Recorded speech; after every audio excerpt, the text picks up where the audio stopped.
Hello everyone, welcome back into this channel, and today I want to share the tutorial how to connect your iOS device with the Bluetooth. So first thing you have to do is just go into the settings, and after that in the first row you will see a Bluetooth options. You just need to click the Bluetooth, and after that make sure that the Bluetooth is on. So how to turn on this Bluetooth? If this happens to your phone, there is no device around you that connected or available to connect with Bluetooth, you just need to click it so that the color being green, and after that there will be appear like a device that ready to connect to you through a Bluetooth that appear around your device.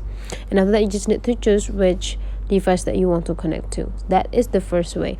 There will be also the next way, which is you just need to go slide the right part of the upper screen here. Just need to slide down. Okay, wait a minute, I would like to show you.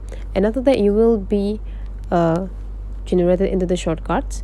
If the Bluetooth button in a blue color means that the Bluetooth is active, but if it in white color means that is inactive. You just need to click it to make sure that the color is blue, means that there's turned on, so you ready to connect your device into another device through Bluetooth. That's all the way how to connect your iOS device with a Bluetooth. If you find that this tutorial is useful for you, don't forget to subscribe into this channel.